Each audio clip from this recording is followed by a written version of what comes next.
Internet, and welcome to another episode of My Cool Friends. If this is your first time being here, then let me just say hello. How are you doing? There's punch and cookies on your way in the door. We go live every Friday at 8:30 p.m. Eastern Standard Time. Today, my friends, we have a very, very special guest with us today. He comes from the far off land known as Florida. He has written four, not two, not five, but four ebooks. He is also a master speaker, a radio host, and a certified life coach. And all of this is truly exciting. As many of you know, I get super excited whenever we get to talk with coaches and whenever we get to talk about the inner belief that gets us to where we want to go. Ladies and gentlemen, please help me welcome with our homemade sound effects, Mr. Tom Brennan!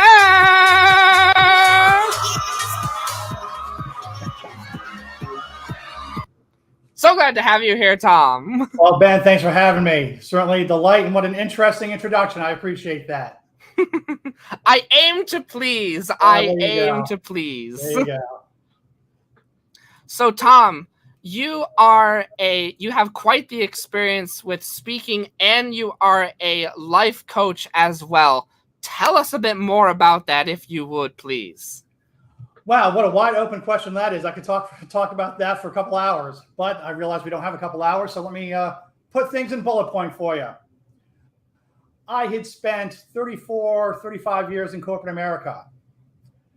I had the opportunity to retire, and I took it. From that, I decided I really do need something to do, so I created Verho Communications. And my goal was to help teach and educate others on how to become better speakers, more confident presenters.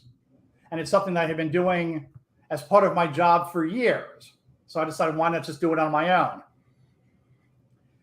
As I was growing and expanding Verho Communications and really understanding what the communication needs were, at least as I saw them, I realized that several components of communication education overlapped with confidence and life coaching. So with a dear friend of mine, we started Winning with Confidence workshops designed to build confidence. And I became a certified life coach because I realized as I was coaching the multitude of clients that I had through the communication training, I was doing a lot of life coaching as well. And I decided that if I was going to wear that hat, I should get certified so I can be a knowledgeable and respected certified wearer of that hat. Because there are a lot of people that will call themselves a life coach or mindfulness coach or something without having the training or credentials behind them.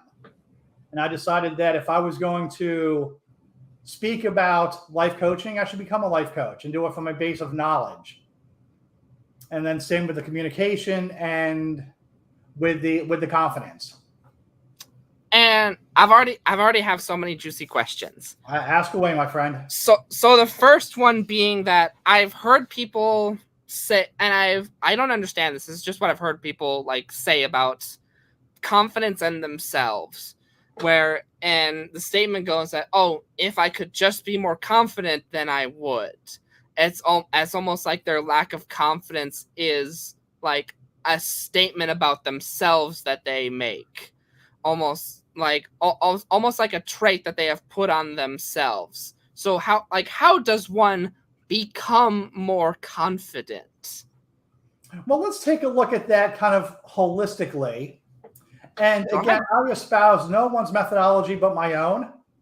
And I do know that some of my thought processes are rejected by others. And I accept that because they're wrong. And I can live with other people being wrong. If you think about confidence, when everyone is born, We're all born with an equal level of confidence. Right.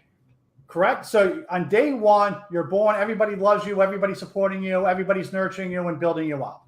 Right. It's that they talk about, like, why is it that, like, children are so confident in everything, but then at some point we lose that. Yes. And what happens, Ben, is that when you're born, you're encouraged to sit up. Then you're encouraged to crawl. Then you're encouraged to walk and talk and feed yourself. And everything you do is received with great enthusiasm. Even when you take your first couple steps and you fall, it's not, oh my God, he fell, he doesn't know how to walk. It's, oh my gosh, he took 2 steps. Wonderful. And everything is encouraged and everything is celebrated. Then we start going to school and we are surrounded by other people, peers, other adults, and we begin to make mistakes. We begin to experience the things that we do not know. And when we do that, we fail. And after a certain age, failing is no longer cute. It's no longer acceptable. It's admonished and criticized. So a mistake that you may have made when you were 3 is greeted with enthusiasm. Oh, you'll get it next time. The mistake you make at 5 is greeted with a, why did you do that? Are you stupid? Or what were you thinking? Or you can't do that again. And then as we get older and we progress through elementary school and middle school and high school, people put expectations on us that we may or may not have earned.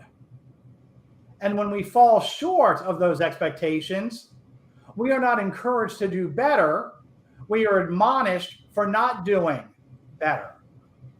So confidence, we spend the first 3 years of a child's life building it up. And we spend the next 80 years tearing it down. Makes no sense. So that's why people have ingrained confidence challenges. And now I grew up with someone who always seemed to have just a boatload of confidence. That was his demeanor. But I can guarantee you that when we were out just hanging out being us, he lacked as much confidence as anybody else. He started to stylize how to act confidence in certain situations. And confidence is also situational. And it's always situational. When you're with your peers, you might feel like a superstar. But when you are with people that you perceive as being faster, smarter, stronger, better looking than you, the titans that you might be hanging out with, that erodes your confidence. When what reality is, the only thing that's eroding your confidence is your self-belief. Right. And we allow the opinions of others to make or break our confidence. And that is just flat out ridiculous. And so how can we, like, what I see, like, I agree with 100% with what you're saying, that it's like almost like this illusion that we've created for ourselves. But how can we break down this illusion per se? You can do it in 3 words. You have to say the 3 words, you have to embrace the 3 words, but you also have to understand the 3 words. And those 3 words, simply put, are do not care. Ooh. Do not care. Do not care. Now, when I say do not care, I do not at all suggest that we shouldn't care about ourselves, our family, our friends, our loved ones, the environment, or humanity. Of course, we should care. What we should not care about is failing, about other people's expectations, and the opinions of others that we will never know. All of those things are irrelevant. And I'll give you an example, Ben. Please do. Right now, it is my hope that you've got tens of thousands of people watching your show, if not live, in future broadcasts on your YouTube channel, your group. And it's my hope that they will watch this and say, that Tom Brennan, gosh darn it to heck, that's a handsome fellow that knows what he's talking about. I hope that too. But the reality is, there will be people that do not like me, that don't find me handsome. Those people probably need glasses, but that's another story. And they won't like me. But I cannot let that determine how I answer your questions.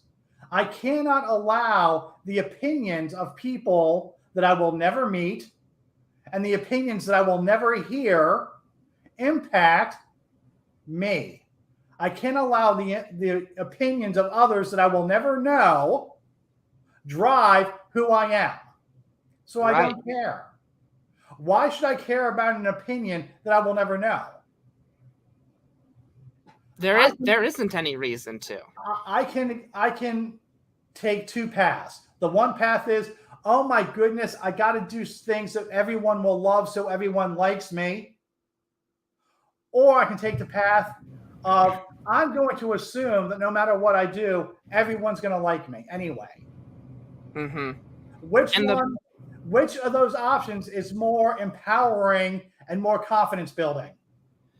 The path that you described, where it's like, oh, I want to try to have everyone like me. That path just sounds exhausting. Mentally and physically. It's very exhausting mentally and physically, but that's the cloud we live in almost every day. Right. Everywhere we go, we're trying to live up to the expectations of strangers. Right. And we hope to get at least a silent approval of people we will never hear from. Mm-hmm. So why bother? Why do people bother? Is it like, is it more like our tribal instinct trying to make friends with everyone? No, I think it's a desire to be seen as someone of value. If you don't value me, how can I value myself? That's the approach most people take. But the reality is, if I don't value myself, how can I expect anyone else to value me? Right. To a lot of people, it's almost a paradox unto itself. Like, when you stop caring about whether or not other people value you, people start to value you. There is something to be said about that. Absolutely. Before I used to speak, I would sit in the room and I would start sweating. Oh, I don't like the way my suit fits. I'm feeling fat today. My hair's not quite right. Everybody's going to hate me. And then I finally realized that in the 15 seconds it was going to take me to walk from my chair to the stage, I could not change my appearance. I could not change my weight, and I could not become more comfortable. And I decided that the important thing was not how I looked, but the message I was delivering. And if people wanted to put me down or think less of me because I was 10 pounds, 50 pounds overweight, because I wasn't 6'2", that was their problem, not mine. Absolutely. And as soon as I embraced I don't care, life changed, because I was able to articulate my message, my way, with my voice in a manner that was real. And as I was true to myself, the message rang even more true, and more people accepted the message. I remember when I was in high school, we had to of course do a lot of public speaking projects for English class. And my teacher even mentioned to us that public speaking is the number one fear beyond even the fear of dying. And it looked like you had something to say. Go on. I hear that. And that is such a load of poo. I will give you a free lesson to you and your listening audience. Go ahead. There is no such thing as a fear of public speaking. I do not care that some fancy pants person with 8 degrees and fancy letters behind their name, decided to give the fear of public speaking a 15-syllable name and made it a thing. It doesn't exist. And I can prove it. Go ahead. And I prove it all the time. Okay. You ever leave your house? Yes. Okay. When you leave your house, you are where? In my car. Or if you go into a store or a park or a stadium or a movie theater, you're in public. Okay. When you are in public, do you ever speak? Yes. There you go. Not afraid of speaking. Everybody in the world speaks in public. Everybody. Everybody. No one. Okay, let's back up. I don't like to talk in absolutes. Almost no one stays hidden under their bed for the entirety of their life because they have a fear of public speaking. People do it all the time. So what is the fear of public speaking really? Is it a fear of attention? A fear of being judged. Ooh. We judge. As a people, we judge. When I first turned on my camera, I'm confident that you looked at me and sized me up. You looked over my shoulders. Oh, he's not using a background. That must be his home. Huh, what is all that junk? I wouldn't hang that picture in my house. You were judging me. And I was doing the same thing. I'm like, okay, he's got a whiteboard. He's got a couple treadmills in the upright position. So he's clearly not using them because he's got a hanger on one. But I don't care. That has nothing to do with who you are or the message you want to share. So my judging wasn't critical. It was more observational. However, as human beings, our inclination is to judge.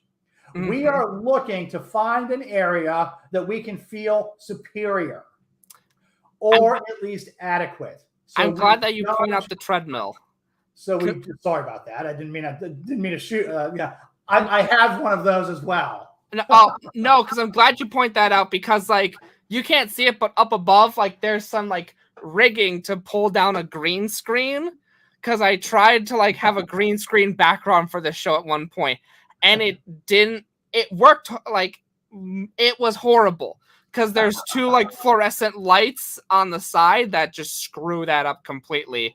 And it was like a 2-week headache that I'm like, you know what? I don't care. I don't care if anyone judges my background anymore. Well, and there you go. And what that did by you accepting that.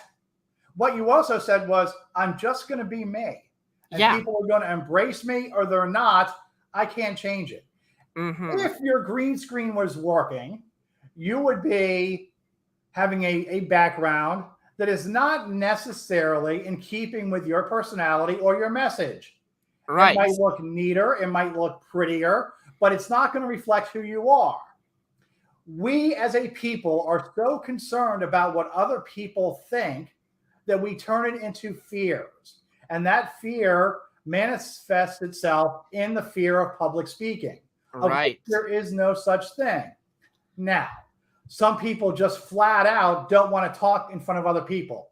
I get it. It's not a fear. That's a like or dislike, entirely different. Mm-hmm. But as far as a fear, no one's afraid to speak in public. We do it all the time. We go to a restaurant. You go to a restaurant with your best friend, your wife, girlfriend, boyfriend, whatever the case may be. You're going to have a waiter ask you 40, 50 questions throughout the night. And there are people around you that may or may not hear you speak. You don't think about it, but you're speaking in public. But if you were forced to stand up on your table and answer those same 40 or 50 questions, all of a sudden you're thinking about it. Not your answers, you're thinking about how you're being perceived. Right. But the funny thing is, no one's going to tell you that they loved you or they hated you. You will never know. So go with the assumption that wherever you are, everyone loves you. Everyone finds value in what you're saying. and be positive about who you are and what you give. But let's say it's a slightly different hypothetical. Pardon. Let's say that instead of like the restaurant where like no one's really gonna tell you where that they loved you or hate you. Okay. Let's say that, it's a situation like we're in right now where we're having a conversation live on the internet, or let's say that it's a recorded podcast where someone might tweet to you and say like that was horrible, where someone might actually like tell you whether or not they loved you or hate you, and that's like someone's like justification for their phobia. How would you then respond to that? Well, okay, and I don't care. They shouldn't care. And for every one person that has the chutzpah to say you stunk, there are probably hundreds of others that didn't bother telling you that you were great. Right. Why always allow the 1 or 2 or 3 negatives outweigh the unknown or the positives? If we had 10 people send in notes that said Tom was awful, and I had 100 people say Tom was wonderful, which ones are going to get under my skin the fastest? The negative ones. The negative. But you know what? Who cares? You will never, ever be liked by everyone. Mm-hmm. It's impossible to be liked by everyone. So don't try to be liked by everyone.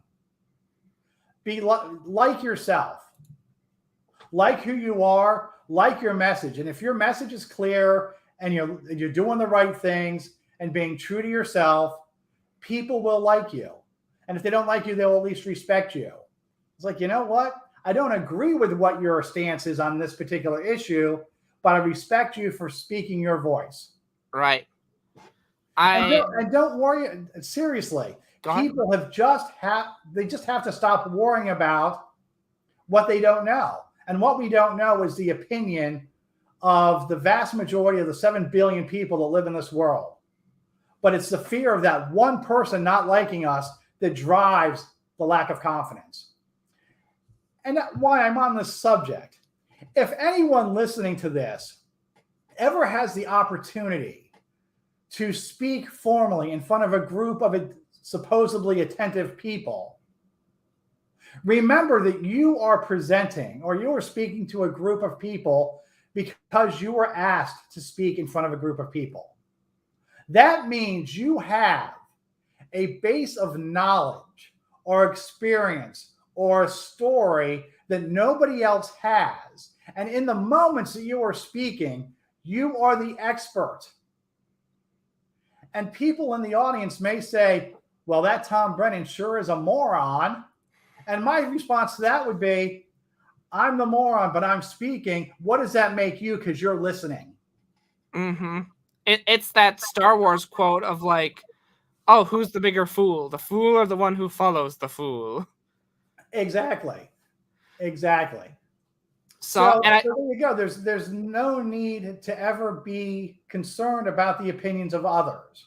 Yeah. It doesn't matter. And there are also a whole series of fallacies that people embrace that just erodes confidence and self-esteem. And some of those include little things like, you know what, I can't afford a $700 suit, so I'm wearing a $200 suit. Who cares? Do you have clothes on and do you look good? The price of your shoes, the price of your tie, the color of your shirt, irrelevant.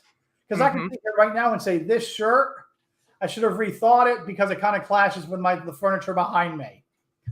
Oh, well, I don't care. Because you're not listening to my furniture, you're looking and listening to me. If you notice that it doesn't match, great, good for you. I'm always open to tips and tricks on better decorating. So I don't care.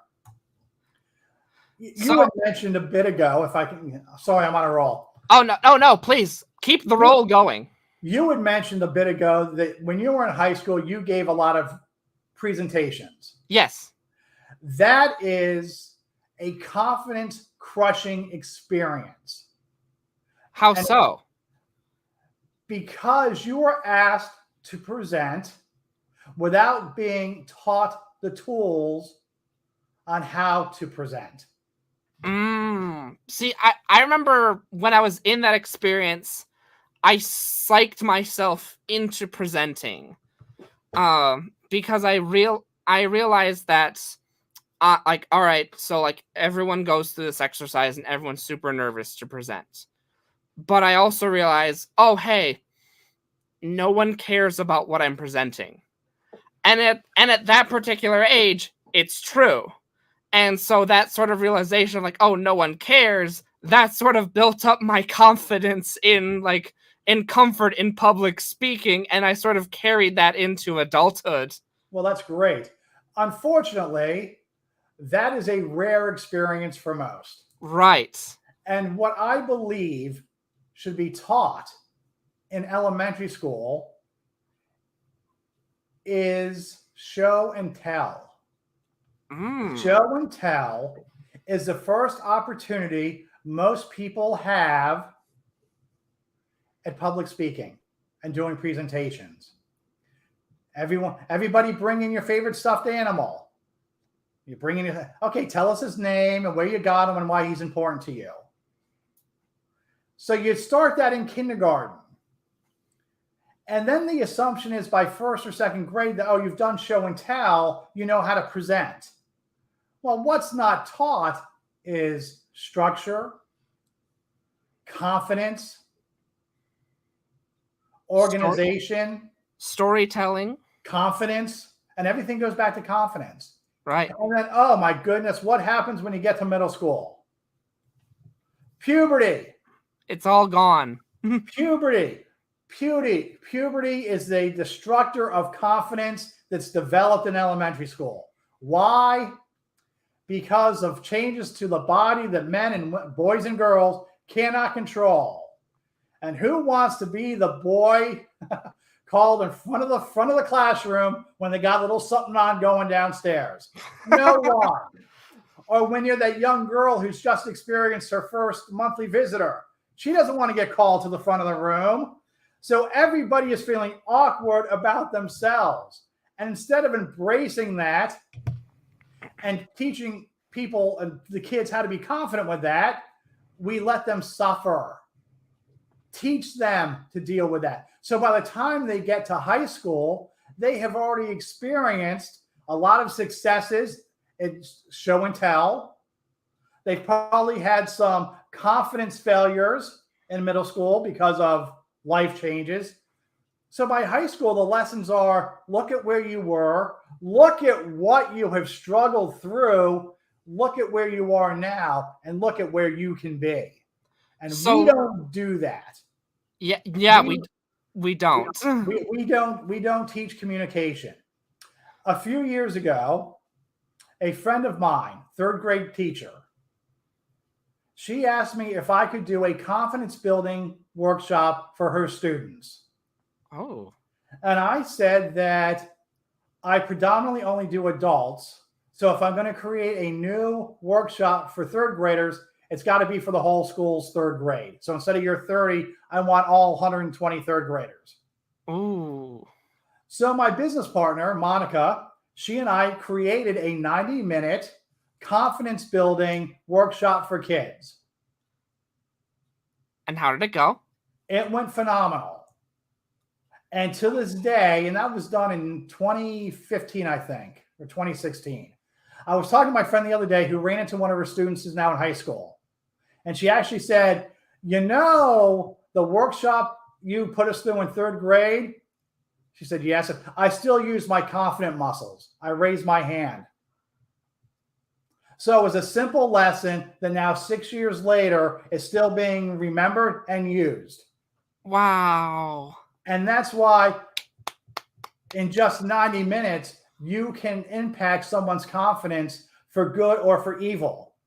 I chose to do it for good. And it has paid off because these students are excelling. Why? Because they realized raising your hand to ask a question was a good thing.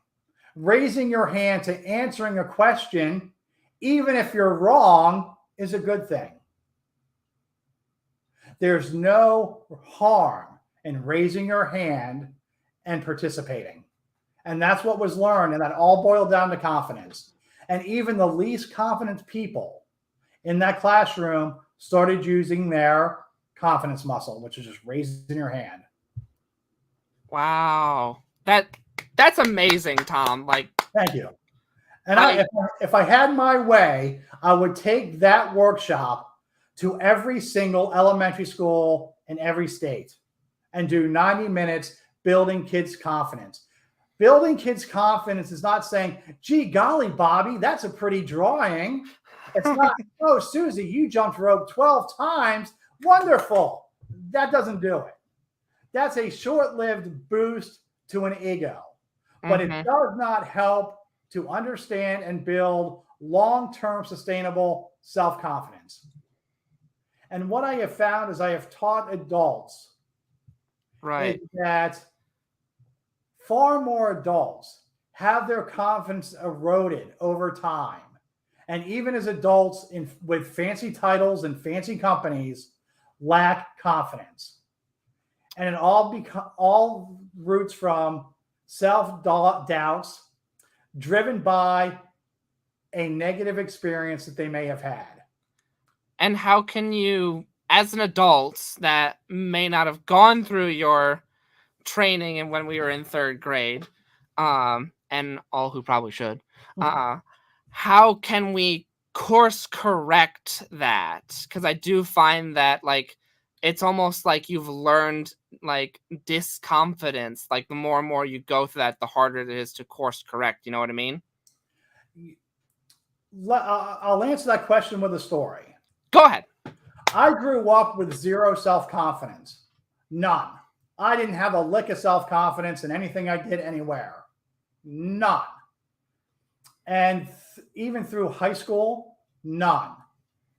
Even when I started working, none. And then I started developing situational confidence. When I was doing this task, when I was performing this job, I started develop situational confidence. So I knew that when this event happened, I was the master. But there were still other aspects that I was just a confidence lacking wreck of a human being. I got divorced. I got custody of my two children. They were the ages 4 and 5. And I started going to parent-teachers conferences. And I realized that I was going to be the only advocate my children had. I had no choice but to strap on my confidence belt and advocate for my children. And then I realized, okay, if I can advocate for my children, I can advocate for other children. I can advocate for other issues. I have the confidence to speak up and to be heard. And I realized that my message was not always popular. It was not always well received, but it gave me enough confidence to start breaking down my box, my paradigm of who I thought I was and what I could accomplish. And at one point, my paradigm was about this big. Over time and necessity, it grew to this. And now I don't have one. I will do and try anything and not care. Because the worst thing that is going to happen is that I fail and I don't care. If I fail, I learn, I try again. I fail, I learn, and maybe I don't try that particular task again. But me failing is not going to kill anyone. It's not going to kill me. So who cares? So you have to just embrace the try it. If you fail, who cares? What harm is done by failure? And short of being a surgeon or a drunk airline pilot, failure is not going to kill anybody. But we are so deathly afraid of failure. And this is something else I talk about. When I'm working with people who are preparing for presentations, they'll say, what if I'm asked a question I cannot answer? And my response is, but you can. you can answer every single question you will ever be answered. And sometimes the answer to that question is, I don't know. Right. And when you say, I don't know, all you have to do is say, but I can find out and get back to you. The expectations that everyone knows the answer to every question that they're asked is absurd in that they may not have the actual fact. But it's straight to point that everyone has a question or an answer to every question, period. And it's okay to say, I don't know. Mm-hmm. And people don't want to be the person who doesn't know. But I will tell you what, I would much rather have a conversation with someone that readily says, I don't know, or I'm not sure, than a blowhard that just pulls stats and makes things up just to pretend they're knowledgeable. Right. Because when I go home and fact check them and realize that, gee, I just talked to Sheila for 20 minutes and she lied through her teeth. She has no credibility. Why would I ever go to her again for anything? I wouldn't. But if I have a conversation with Sheila and she said, I don't know, and I get home and there's an email waiting for me with the answer, boom, Sheila's a superstar. Because not only did she admit she wasn't 100% sure, she got me the answer I was looking for. What has more value? The person that helps you or the person that lies to you? The person that actually helps you. Bingo. And you can actually see, like, within that story that you told, that Sheila actually took time to find your answer that she did not know. Exactly. And we get overwhelmed with what ifs. Mm-hmm. Who cares? I mean, seriously. Well, what if I did this or what if I do that? Well, what if you don't? What if you don't is a much more dangerous question. Just follow your instinct. Trust yourself. And if you don't trust yourself, trust others. Seek the opinion of others. Hey, I'm thinking about doing this. What do you think? And they may say, you know what, Tom? You would be outstanding at doing that. Give it a try. Or they may say, you know, I've known you for 58 years. Yeah, don't do that. And I respect that. And, you know, we talk about confidence, and we're all put in situations where we have uncertainties in our skill set. But let's think about this in a different way.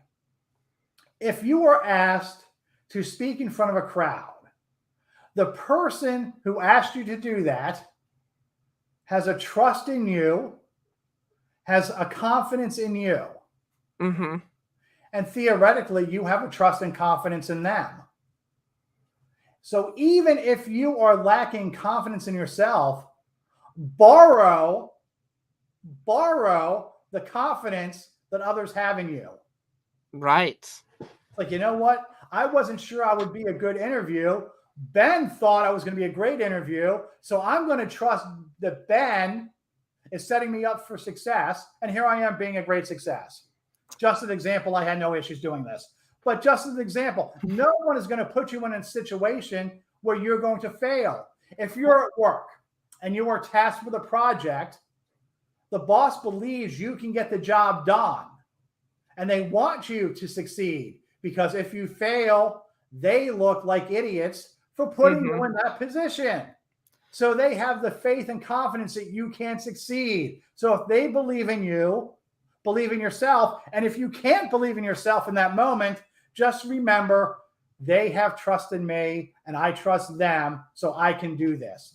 And use that, leverage that, borrow that trust until you develop your own trust and your own confidence. Okay. Can you also say that you can, like, borrow confidence from other locations, like you described before? Like, sometimes we have situational confidence. Yes. Like, you might have continue. No, please. I cut you off and that's rude. I apologize. Yeah. Like, sometimes we have situational confidence. Like, maybe this area in life, I have complete confidence. Like in my hobby or with my friends over here.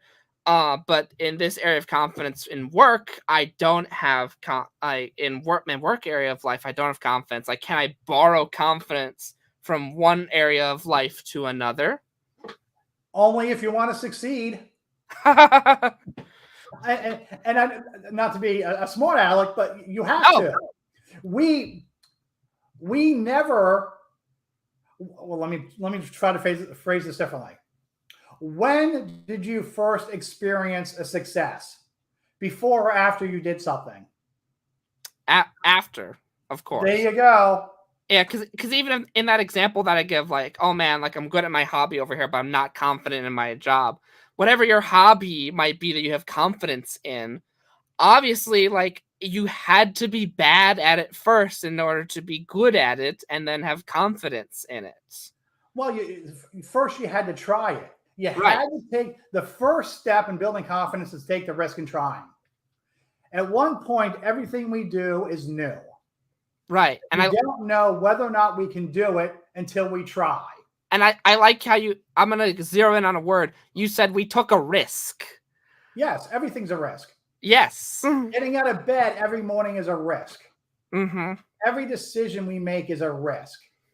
And everything we do has a consequence. Now, here's the problem. When people hear the word risk or they hear the word consequence, what's the initial connotation? Oh, you took a big risk. Right. Negative. Oh, are you ready to accept the consequence? People think, oh, that's a big negative. Well, if you look up the definition of risk or consequence, nowhere is the word negative mentioned. Really? A risk. If I ask a pretty girl to dance, what's the risk?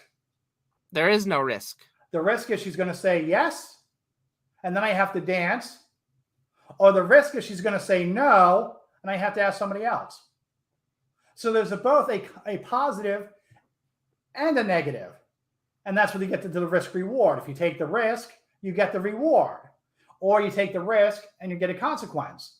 And the consequence could be, what happened when we asked the girl out for a date? She bought me dinner. That was the consequence of me taking that risk. It doesn't have to be, I asked her out to dinner and she slapped me in the face. That's a negative consequence. We have to get over the negative thinking of every word associated with everything we do. A risk is a positive. A consequence can be a reward as easily as it can be a penalty. Are you saying we can't get anything good in life without taking a risk? You can't get anything without taking a risk.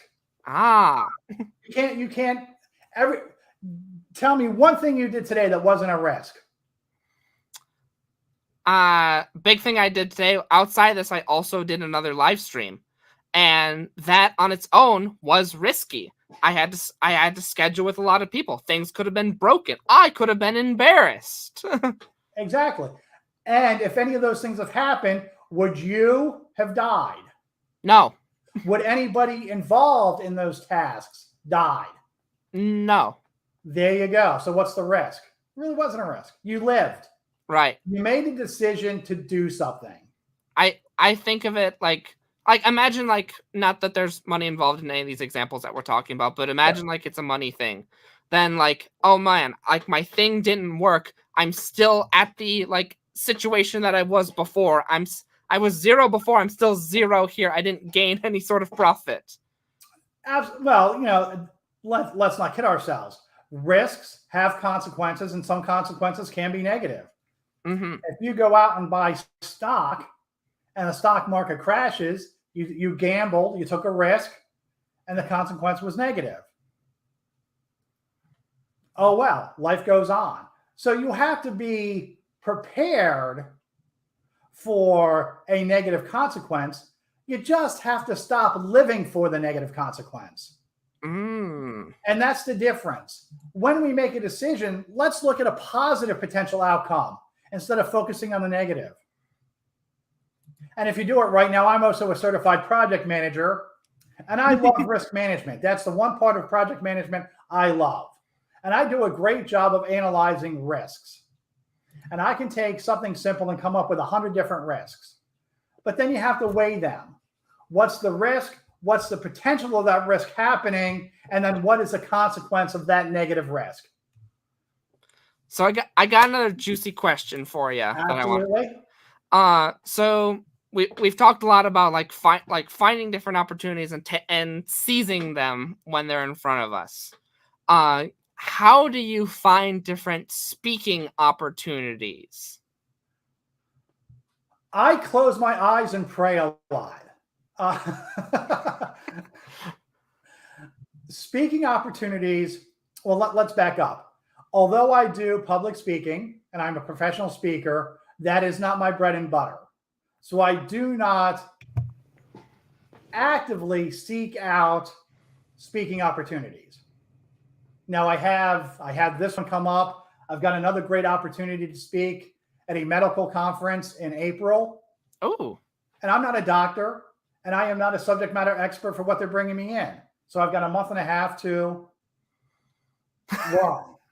But I was honest. It's like, I am flattered that you want me to speak. Let me go over my qualifications with you so you thoroughly understand. And their response was, we know, and that's fine. Great. I said, okay. So as long as you're honest, as far as finding speaking opportunities, there are websites you can go to. I think one of them I've never gone on because I don't like to pay. I'm kind of cheap. We are not sponsoring any of these things in any way whatsoever. No, but there are paid websites that you can pay X amount of dollars and they will send you public speaking leads or speaking opportunities. But frankly, if you want to be a public speaker, you could reach out to local organizations, the mooses, the lodges, the Chamber of Commerce, whatever it is, and ask if you can give a presentation. And as long as you're going to put together something that is pertinent to that audience, they'll probably let you speak, especially if you're going to do it for free. And there are paid opportunities, but frankly, the number of people that get paid to speak is not nearly as great as the number of people who think they should be getting paid to speak. And just because people charge to speak doesn't mean they're good at it. Right. What fails most people is the lack of developing a style, embracing a personality, and creating a clear message. And there's a whole science to that frankly gets overlooked. Developing a style and embracing a message. Yes. And that message has to be appropriate for the audience. If I want to talk about, say, professional wrestling, I'm not going to go and meet in front of the pacifists. It's just not a fit. It just wouldn't work. Right. Right? So you have to know your audience and you have to ask the question, does the message I want to deliver meet the needs of the audience? Now, for this medical situation that they approached me. So I'm able to craft a message for them. And that's fine. Doesn't always work that way. You have to start with a confidence and with a message. Even my mom, rest her soul, she died a couple of years ago. When I first started coaching public speaking, she asked me point blank, why the hell would anybody listen to you? And that was actually a very fair question. And it's a question everyone needs to ask themselves right before they take a stage or solicit work. Why would anyone listen to you? She wanted to know what gave me the right to teach others how to be better communicators. And how did you answer this question when it was asked of you? I showed her the 80 trophies that I had earned doing public speaking. I mentioned to her the 13 other people that I had led to 30 other public speaking awards. I showed her the depth of what I have done throughout my entire career as a certified trainer and a mentor and a coach, and said, because I've done it. And I've had success doing it. And I've also taken the Dale Carnegie classes. I've listened to the John Maxwell and the Tony Robbins and participated in Toastmasters.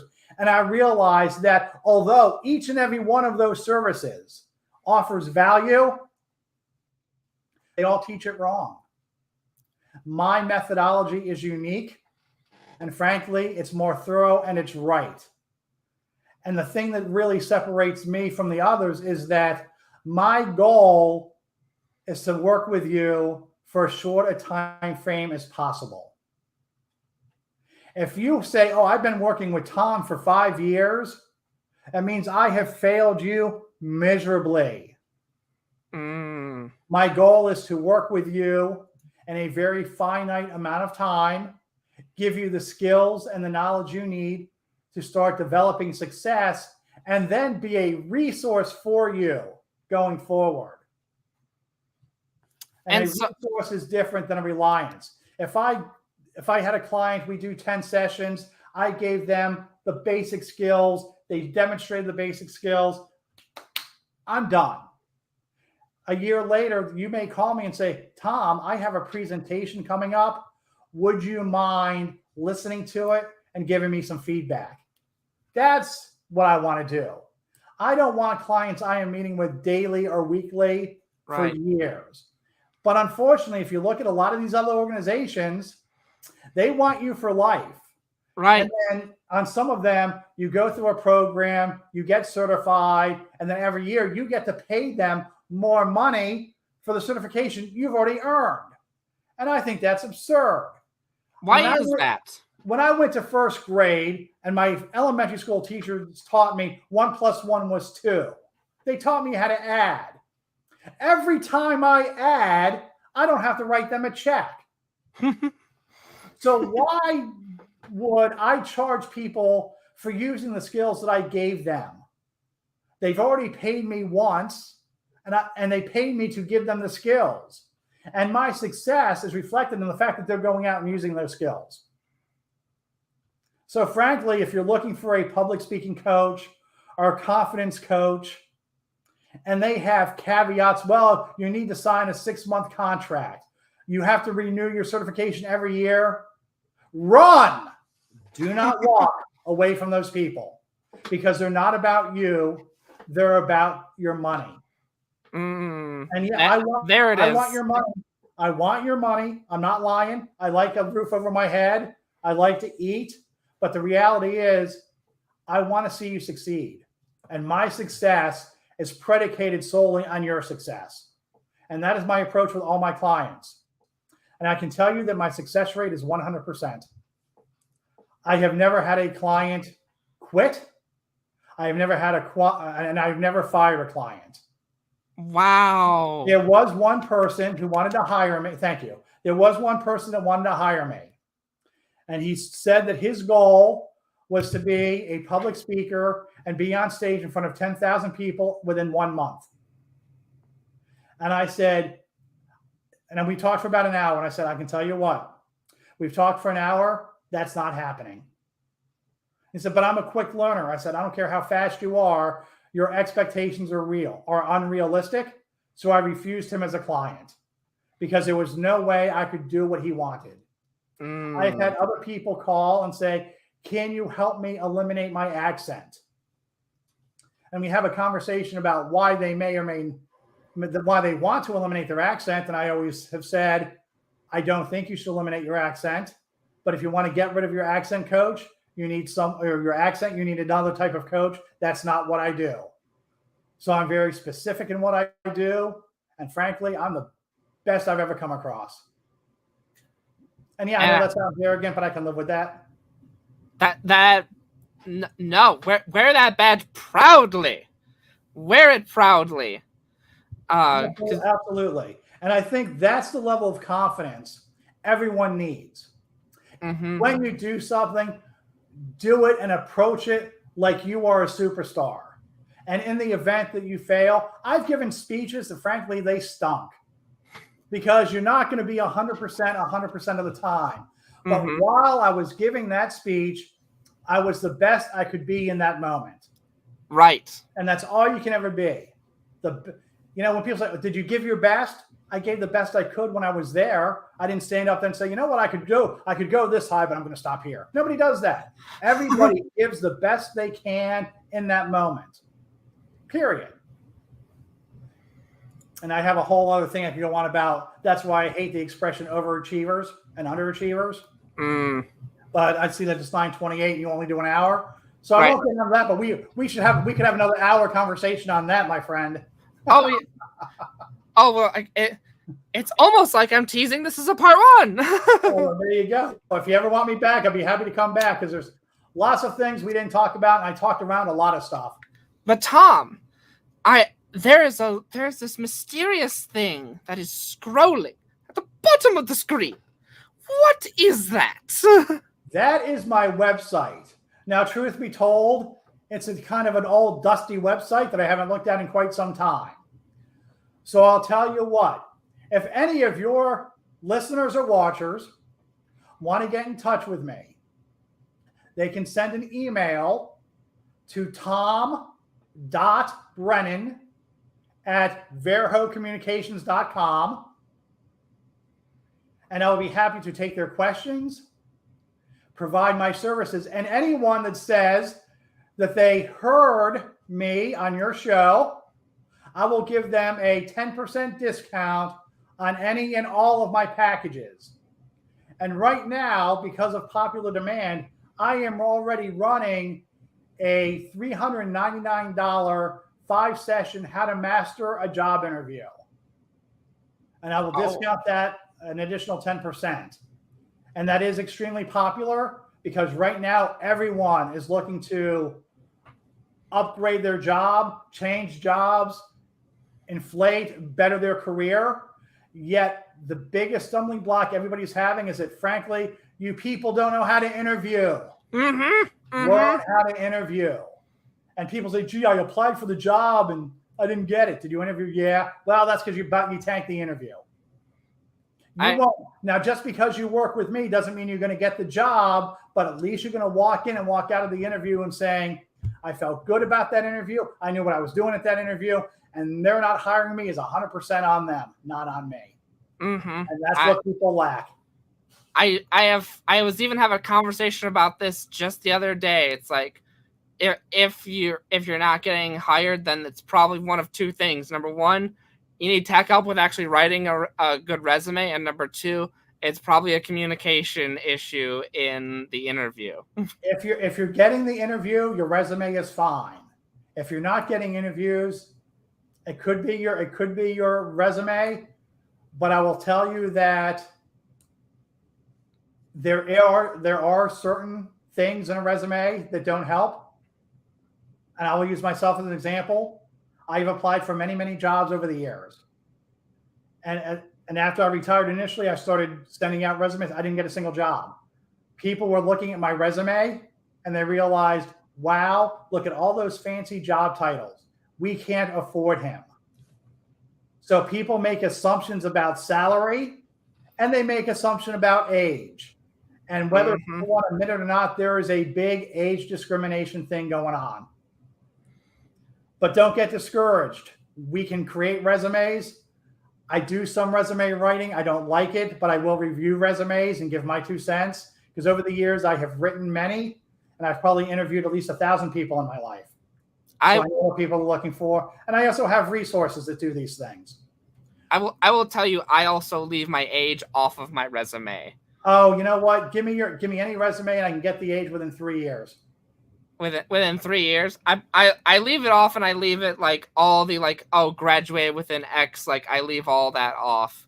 Yeah, it's not too hard to figure out most people's age within a couple of years just by reading a resume. And you shouldn't put your resume on you shouldn't put your age on your resume anyway. But anyway, so right now, anyone who contacts me at tom.brennan@verhocommunications.com and puts your show, My Cool Friends, or even your name, Ben, in the subject field, after our conversation, I will discount my offerings, including that already highly discounted How to Interview program I got going on. Ladies and gentlemen, Go check out that link. It is, if you're having trouble finding that link, don't worry. It is in the description of the YouTube video. And you'll be able to find that over on our YouTube channel, the Platinum Mastermind with Ben Ebig. You go and email him. Go and do all that amazing stuff. Ladies and gentlemen, this has been our interview with the stupendous speaker, Tom Brennan. Ladies and gentlemen, thank you so much for joining us for this episode of My Cool Friends. We go live every Friday at 8:30 p.m. Eastern Standard Time. We will see you guys next week for another amazing guest. Until then, bye-bye, everybody. Stay safe and stay healthy, my cool friends.